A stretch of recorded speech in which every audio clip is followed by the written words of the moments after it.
It's Driver versus the Dinosaurs. Adam Driver's latest movie is an action thriller set 65 million years ago. Let's talk about 65.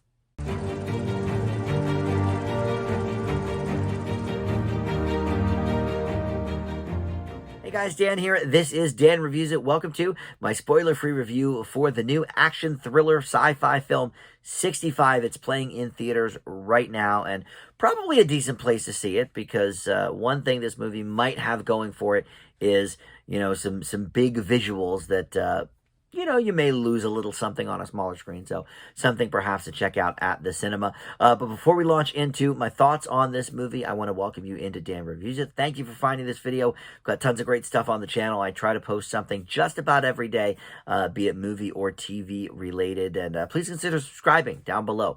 Would love to have you aboard in that capacity as well. Or just comment, like this video, share this video. Any of that stuff does help the channel out as well.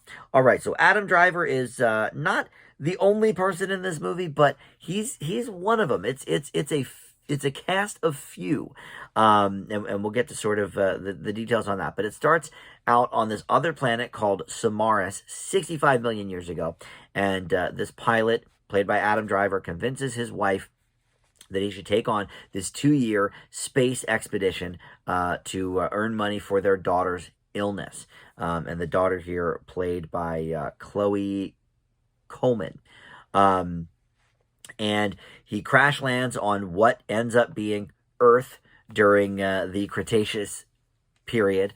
And so it goes from there. He discovers this girl that's living there named Koa, and they have some issues getting along because it's a complete language barrier there. Ariana Greenblatt, who I am unfamiliar with, plays that girl. And so they have to sort of survive, the environment, and that does include some dinosaurs. So, all right, I'm an Adam Driver fan. I sometimes think he maybe does not pick the best projects, but, I really think he's charismatic. And he is that here. If you're going to go see an Adam Driver action movie with dinosaurs, you want to see Adam Driver being great, facing off against these dinosaurs. Unfortunately, that barely happens in this movie. So this movie has a lot of flaws. We'll start there, I guess. But it's very short. It's only 93 minutes, which for a sci-fi action movie, especially with dinosaurs, the Jurassic World movies are like 2.5 hours long. 93 minutes is pretty scant, right? You don't see any dinosaurs for like almost half the movie. It's about 40 minutes in before we even get to that part. So it would have been nice if maybe we got a little more on the action tip. And look, maybe there were some budgetary constraints and they were like, you know what? Let's have this be more about his relationship with this girl who obviously is sort of, a stand-in for his daughter on his home planet, and this and that. But, well, there's so many issues. But, okay, so there's a language barrier. That's fine. Makes sense, but why does he speak English and she doesn't if he's from some Samarius planet and she's from Earth? So that doesn't make sense. But also, the things that she sort of understands that he's saying are just so sort of hit or miss. Like sometimes she'll pick up exactly what he's laying down. Other times she's like, what? And he says the same thing like 3 different times, like more forceful or whatever. So she'll get it. You know how people do sometimes if they don't understand the other person's language. So that was like just sort of a little silly and frustrating. But really the biggest issue I think is the lack of action in this movie.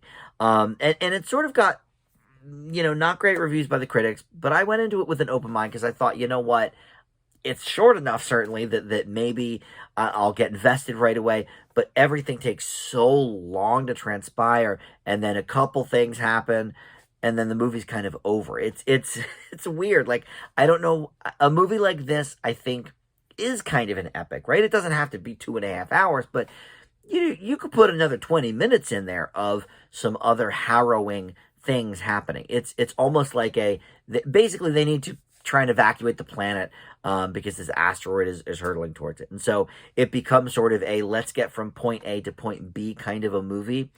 And it's more about the journey itself and their sort of relationship than it is about the elements and the things that they're encountering. And I think it had to be sort of a budgetary kind of thing or whatever, because the characters aren't interesting really at all. Like, okay, you could sort of feel for his plight, he's got a daughter that's sick, and all of a sudden he crash lands, and there's this girl who's about his daughter's age, and so okay, he takes her under the wing, and there's some fatherly compassion there.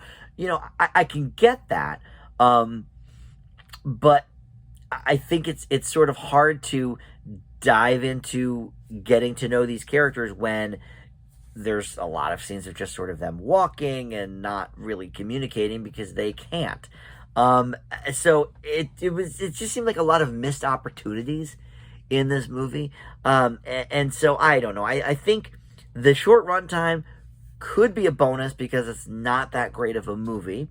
However, I definitely think an extra, even just 15 minutes, would have gone a long way in either establishing that we care a little bit about these characters, or it could have given us the opportunity for a little more action. And I will say, towards like the last maybe 25 minutes or something, there are some pretty cool fight scenes. And that's why I'm not giving this like a failing grade or anything. I'm not giving it a positive, but I think that there were some cool fight scenes towards the end that if we got more of that throughout, I could see, this being a higher grade overall. But as it stands, this was just a swing and a miss for me from the Adam Driver film catalog. I leave 65 with a D+.